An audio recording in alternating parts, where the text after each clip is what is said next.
बना करके हमारे ऊपर एक्सप्लॉइट किया गया है, शोषण किया गया है। हमारे पाठ हमारे 90%, 85-90% लोगों को असंगठित करके इतना कमजोर कर दिया है कि हम जिसका जवाब नहीं है, शब्द में आंका नहीं जा सकता है। इस शब्द को समझा तो महामना रैदास समझा था।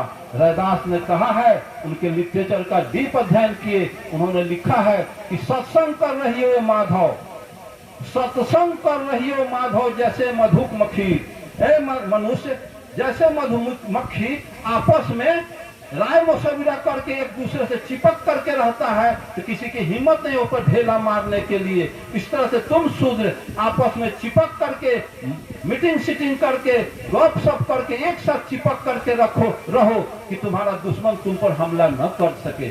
अब इसके बाद अब क्या कहा जाएगा, अब क्या आशा किया जाएगा कि समाज 90 जातियों में, 90,000 जातियों में, आपको समझना होगा कि जिस धर्म की देवी देवता जब आपस में संगठित नहीं है तो मानने वाले देवी देवता मानने वाले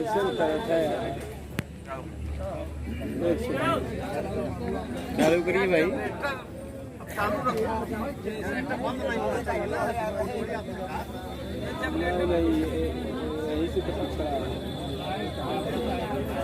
जल्दी चलाओ यार, बहुत बढ़िया चीज है। अरे वाह भाई वाह, रोक दिया सा। मानते हैं इस धर्म की जितनी भी देवी देवताएं हैं आपस में संगठित नहीं है। इन देवी देवताओं का जो संगठन है आपस में एकमत नहीं है। तो जब इसके देवी देवताओं में आपस में एकता नहीं है, विचार नहीं है, तो फिर उसको मानने वाले एक कैसे हो सकते हैं। इनके देवी देवताओं का आचरण भी देख लें। सभी देवताओं का राजा इंद्र, और गौतम ऋषि के पत्नी के घर में कौन घुसा था। तो जब देवी देवताओं का यही चरित्र है, इनका यही विखंडन होने का धंधा है, तो इस धर्म के मानने वाले लोग कैसे एक हो सकते हैं, कैसे चरित्रवान हो सकते हैं, कैसे बौद्धिस्ट होंगे। कहने का मतलब है तभी ना उसी धर्म के इसमें क्या कौन लोग पैदा होंगे, क्योंकि इसी पाठ को पढ़े हुए हैं। आसाराम बापू, निर्मल बाबा, दाती महाराज, रामपाल, ये लोग जीता जागता नमूना है। जब देखा कि हमारा देवी देवता ये कर रहे हैं तो मुझको करने में क्या आपत्ति, क्या पाप है, क्या इसके लिए बुराई है। जिस काम को हमारे देवी देवता किए हुए हैं, इंद्र का वही हालत है, ब्रह्मा का वही हालत है, विष्णु का वही हालत है। क्या किसको कहा जाए। आप पढ़ेंगे नहीं, ज्ञान नहीं होगा। और मूर्ति पूजक बने हैं।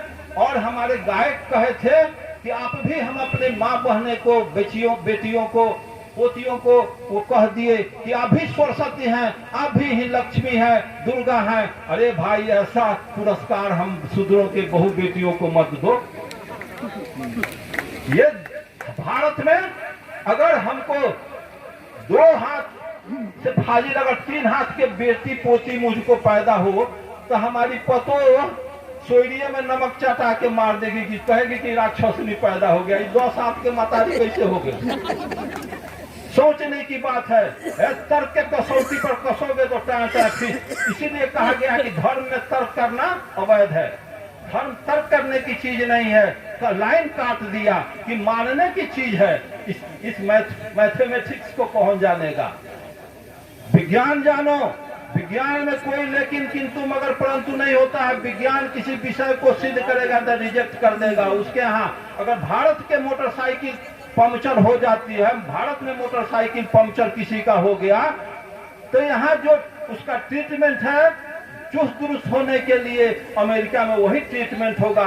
यहाँ का भी मिस्त्री उसको घस करके ट्यूब साट के उसको सुलेशन दे के उसको पंक्चर बना देगा।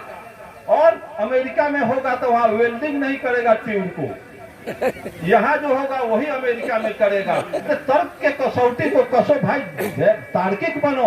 और इस देश के देवी देवता का मैं नहीं कह रहा हूँ, इतिहास जिसको बाबा साहब कार्ल मार्क्स ने कहा है, इतिहास को जानो। हिस्ट्री में हम लोग पढ़े हुए हैं, काल्पनिक बातें मैं नहीं कर रहा हूँ। एक तरफ कहते हैं कि ब्राह्मण शिव के त्रिशूल से बचोगे, विष्णु के चक्र से बचोगे, इंद्र के वज्र से बचोगे, जम के दंड से बचोगे, लेकिन पंडित के श्राप से नहीं बचोगे।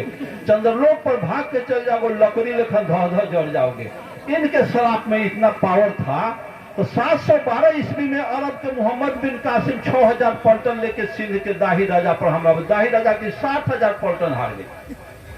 1026 में मोहम्मद गजनी 30,000 फौज लेके पंजाब राजस्थान होता हुआ गुजरात पहुंचा। ब्राह्मणवाद के प्रबल दुर्ग सोमनाथ के मंदिर को लूट के ले गया। 80 को खच्चर गधा, हिस्ट्री में पढ़े, और खच्चर गधा हाथी पर लेके लूट के ले गया। सभी देवी देवताओं को मार, मुगदर को कचूमर निकाल दिया और 3 लाख क्षत्रिय सेना हार गए। फिर पानीपत की 1026 में मोहम्मद गजनी के 30,000 फौज के सामने राणा संगा की 60,000 फौज धूल चाट के हार गई। सभी देवी देवताओं को कबाड़ के ले गया। फिर पानीपत की पहली लड़ाई 1526 में तराइन के युद्ध में बाबर के 12,000 फौज के सामने राणा संगा की 60,000 फौज धूल चाट के हार गए। एक तरफ तुम कहते हो कि शिव के त्रिशूल, विष्णु के चक्र, इंद्र के वज्र, जम के दंड से बचोगे, पंडित के श्राप से नहीं बचोगे। तो 712 में हार गए, 1026 में हार गए, 1193 में हार गए, 1526 में हार गए। देश गुलाम हो गया, देवी देवता लूट गई, बहु बेटी लूट गई, मार के मंदिर ढा दिया, गजरा मुरली की तरफ ब्राह्मणों और पुजरियों को कचल कर दिया। तो इनको तो शराब देना चाहिए कि बॉर्डर के वही पर अंग्रेज या मुगल धह लकड़ी लेखन 2000 जल जाता। तो शराब किस दिन के लिए रख लिया कि शराब तो से कुछ होगा गजनी गोरी को नहीं, तो कोयरी कुमार बिहान हमारा के दान दक्षिणा देगा नहीं तो बुझ जाएगा, सब बुझा हुआ, इसीलिए बोलो शराब रिजर्व रख लिए। ऐसी व्यवस्था को कौन समझेगा? इतना बात को समझने की जरूरत है। आप जानते हैं तार्किक बात है, ऊंची नीची भूमि अच्छी पैदावार नहीं दे सकती। ऊंची नीची भूमि अच्छी, आप किसान हैं, ऊंची नीची भूमि अच्छी पैदावार नहीं दे सकती। उभर खाभर रोड रास्ता अच्छी गति प्रदान नहीं कर सकती। तो जिस समाज में ऊंच नीच छुआछूत के भेदभाव रखने वाले लोग क्या समाज राष्ट्र का कल्याण कर सकते हैं? फिर मूर्ति पूजक बने हमारे माई बहन, तो और ज्यादा मूर्ति पूजक। मैं पूछता हूं, मूर्ति पूजक अगर मैं 25 को मिट्टी का चूहा बना दे, चूहे के कलर में पेंट करके किसी चूहे के बिल पर रख दूं, 25 को मिट्टी का खरगोश बना के, खड़ा बना करके उसको पेंट पोचारा करके किसी झाड़ी में छुपा दूं, इधर से कुत्ता को इंडिकेट करूं, एक कुत्ता मिट्टी के खड़ा को कैच करो, तो माटी के खड़ा को कैच करेगा कुत्ता? मिट्टी के चूहा को बिल्ली कैच करेगी? तो जब मिट्टी के चूहा को बिल्ली कैच नहीं कर रही है, मिट्टी के खरगोश को कुत्ता कैच नहीं कर रहा, लेकिन हम मानव अपने हाथ से माटी के हनुमान, शिव, शंकर, दुर्गा, पार्वती, गणेश बना के पेंट पोचारा करके, लगाता साया साड़ी ब्लाउज पहना के हम कर जोड़ के गिराते हैं कि हे हनुमान जी हम पर कृपा करो। तो उसके पास बैंक बैलेंस है कि 10-20 हजार से कृपा कर देगा, उसके पास लैंड प्रॉपर्टी है कि हमको प्रयागराज में 2 कट्ठा जमीन रजिस्ट्री कर देगा। इसका मतलब है कि असल नकल के पहचान करने में हम मानव कुत्ता बिलाई से भी सीनियर हैं। इस व्यवस्था को दरकिनार करने की जरूरत है और बुद्ध को स्थापित करना चाहते हैं तो महामना बुद्ध को बुद्ध कहे, भगवान नहीं करें। और बुद्ध धर्म आप मानते हैं, भंते जी यहाँ बैठे हुए हैं, महामना बुद्ध धर्म नहीं चलाए थे, जिसको बाबा साहब अम्बेडकर ने एकदम साफ शब्दों में लिख दिया। बुद्ध का 3 जो प्रवचन है, बुद्धम शरणम गच्छामि, धम्मम शरणम गच्छामि, संघम शरणम गच्छामि, इस तीनों शब्द का ट्रांसलेट हिंदी में बाबा साहब ने कहा और हम लोग भी जानते भी हैं कि शिक्षित बनो, संगठित हो, संघर्ष करो। बुद्धम शरणम गच्छामि, बुद्धम बुद्धि के शरण में जाओ। धम्मम, धर्म का अर्थ होता है संघर्ष, जिसको शिक्षित बनो, संगठित हो, संघर्ष करो। धर्म का अर्थ होता है धर्म नहीं, संघर्ष। और हम कहते हैं कि बुद्ध धर्म है, धर्म के नाम लेकर के तो आप लोग और ज्यादा डूबते जा रहे हैं। धर्म तरंग होता नहीं है, जिसको मार्क्स ने कहा है, पैरिया रामास्वामी नायकर ने कहा है कि मानवता के कब्र पर भगवान को धूर्तों ने बनाया, गुंडों ने लागू किया, मूर्ख इसमें आस्था रखते हैं। इस विषय को जानने की जरूरत है, समझने की जरूरत है, अमल करने की जरूरत है। जैसे मैं इस पंडाल में आया तो बाबू जगदेव प्रसाद याद होने लगे। बाबू जगदेव प्रसाद कहते थे कि मूर्ति के वंदना करे पूजे देवी देव ओकरा समझो असली ढोंगी, कहते थे जगदेव। मुझे बुरा नहीं लगना चाहिए आप लोगों को। तो क्या 7 को पहचान है? तो हाथ में औठी, ब्राह्मणवाद के पोसुआपन का पहचान। हाथ में बौद्धि बांध लीजिए, टीकी रख लीजिए, जनेऊ पहन लीजिए, ये सब ब्राह्मणवाद का भुरुकवा चलन कर लीजिए, जिसको जगदेव प्रसाद 7 पहचान किए थे। औठी पहनने का मन, अरे मैं वैसे जगह पर हूं जहां बुद्ध रुके थे। मेरा घर वैशाली हुआ, मुजफ्फरपुर का पुराना मुजफ्फरपुर में था, जो हमारे घर से वैशाली 15 किलोमीटर की दूरी पर है। मैं वहां जाता हूं तो कोरियन, जापानी, चाइनीज आता है। किसी विदेशी के हाथ में न औंठी, न चनन, न फटाका, न किसी किस्म का कोई। महिलाएं के कोई टूरिस्ट महिलाएं, कोई टूरिस्ट होगी महिला तो करोड़पति फैमिली की होगी। वो करोड़पति परिवार की महिला, न बुलकी है, न खोखिला है, न चूड़ी है, न पायल है, न नथनी है। क्या ये सब ड्रामा इस देश में ब्राह्मण बता दिया और उसी का अनुसरण कर रहे हैं। एक भी जापानीज महिला को देखते हैं, जापानीज, कोरियन, चाइनीज को, किसी को हाथ में नहीं है, कान में नहीं है, नाक में नहीं है। अगर है हिम्मत तो तस्लीमा नसरीन की लिखी हुई पुस्तक है औरत के हक में, माँ बहने को पढ़ना चाहिए कि आपको हार क्यों दिया गया, आपको बुलकी क्यों, चूड़ी क्यों पहनाई गई। वो तस्लीमा नसरीन की पुस्तक औरत के हक में उठा करके पढ़ लीजिए, ब्रेन का बढ़वाइलिंग हो जाएगा। साथियों, ऐसी व्यवस्था को आप सुचारू रूप से जानने का प्रयास करें। और दक्षिणा और आप धर्म का अर्थ, दक्षिणा का अर्थ होता क्या है? आप जो ब्राह्मण को दक्षिणा देते हैं, इसको तोड़िए तो दक्षिणा। जो ब्राह्मण बैकवर्ड को संपत्ति होता था, ये ब्राह्मण लोग जा करके पता लगाते थे कि किस शूद्र के घर में, किस बैकवर्ड के घर में संपत्ति है। ये पता लग जाता था महिलाओं के थ्रू। तो वो वहां का शासक क्षत्रिय जमींदार को कह करके वो सब धन सीज करा लेते थे। जो पहले के वक्ता उन्होंने कहा है कि शूद्रो नारी नाध्यताम, शूद्र को और नारी को शिक्षा और धन से दरकिनार वंचित करके रखो। उसी मंत्र के तहत शूद्र को धन रखने का अधिकार नहीं। जैसे आप धन छुपा के घर में रखेंगे, पेट काट करके, तो आपकी महिलाएं पंडित को बढ़िया खुश होकर के दान देगी। आप वो अपने पता लगा लेगी कि अभी बाटे हमारा पैसा कौड़ी, और वो जाके छत्री से कह के आपके घर में पैसे सीज करवा लेता था राजा पंडित। तो वही पंडित उस राजा से जाके कहता था कि हाँ, तो वहां से सीज करके ले ला, संपत्ति लूट के बरामद करके ले ला। तो हाँ, तो दक्षिणा दक्षिणा छीनल संपत्ति में से उसी को आज दक्षिणा के रूप में चलाया जाता है। समझ रहे हैं? दक्षिणा छीनल में से जो ले रहा लूट के बैकवर्ड के घर से, उनमें से हमरा के दे दो, उसी को दक्षिणा। और आप जिस पूजा करते हैं, त्योहार कहते हैं, बाबा साहब तो एकदम निहाल कर दिया शब्द को कह करके कि तोड़ करके शब्द विच्छेद करके समझो।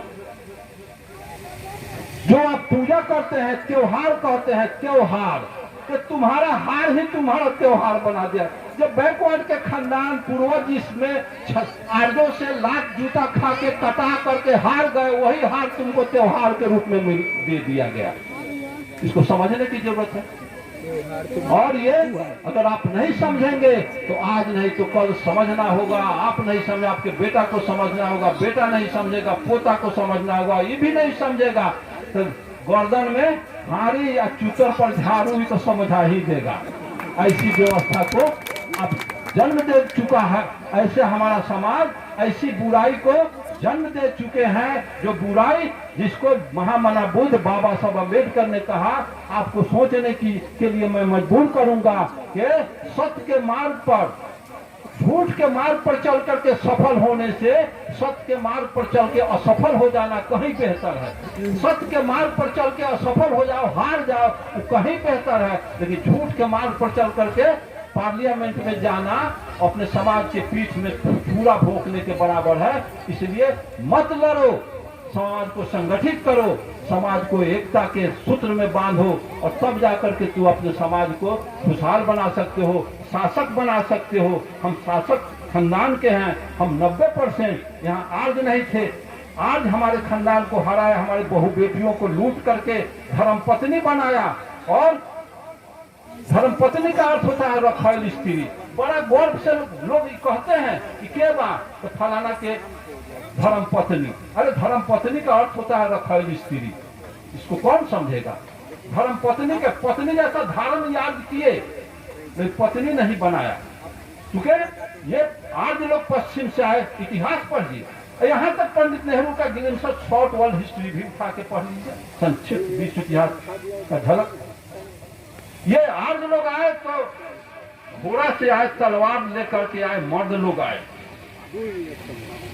और यहीं के बहू बेटियों को लूट करके फिर वो शासक बन गए। तो अपने बहू बेटियों को लाने के लिए पश्चिम अपने देश नहीं गए, यहीं के बहू बेटियों को, सुंदर सुंदर बहू बेटियों को लूट करके अपना धर्म पत्नी बना। हम लोगों के बीच जो बहू बेटी अच्छी थी उन लुटा के घोड़ा पर चढ़ के ले जाते थे। आज अब बच्ची विलाप करके जाती थी कि बाबा हो बाबा बचावा हो बाबा, नाना हो नाना बचावा हो नाना, भैया हो भैया बचावा हो भैया। तो ये भैया नाना अब बाबा तो देख लिया कि तलवार और रिष्ट पुष्ट आर्ज के बदन देख करके सदन जाओ बच्ची, मैं चाह करके अपनी प्रतिष्ठा नहीं बचाऊंगा, तुम जाओ, अब तुम पर जो बीतेगा वो तुम समझ लेना। आज भी शादी ब्याह में हमारी माँ बहनें गीत गाती है कि बाबा बापा बाप पुकारी ले बाबू न बोलले है, नाना नाना पुकारी ले नानो न बोलले हो, भैया भैया पुकारी ले भैयो न बोलले। ये गाना आपके तरफ है? किस समय का विलाप आज हमारी माँ बहनें, हमारे लोग कर रहे हैं, लेकिन मैटर नहीं समझ रहे हैं कि मैटर किस समय का है। विलाप कर रहे हैं, आज भी माँ बहनें विलाप कर रही है, लेकिन किस स्टेज में नहीं समझ रहे हैं। और इसको समझने की जरूरत है, बूझने की जरूरत है, समय का अभाव है। आप लोग इस बारीकी को समझें और तलाश करें। बहुत ऐसी बातें हैं मंच पर कहा नहीं जा सकता, और कान में कहने वाली चीज माइक पर नहीं कहा जा सकता। आप माटी के लोदा हैं, आपका दुश्मन वो एक्सप्लोसिव ताकत रखता है। 10 ग्राम बारूद को पत्थर में ढेर करके एक्सप्लोड कराइएगा तो वो पहाड़ उड़ा देगा, और मिट्टी का एक मन चट्टान कहीं कुछ कीजिएगा तो उससे कुछ होने वाला नहीं है। मैं इतना ही कहकर आप तमाम साथियों का आभार व्यक्त करते हुए, जय अर्जक, जय बुद्ध, जय अंबेडकर, जय जगदेव, जय ललई सिंह यादव, जय अर्जक। बहुत बहुत धन्यवाद बाबूजी। मैं एक बार चाहूंगा कि आप लोग जोरदार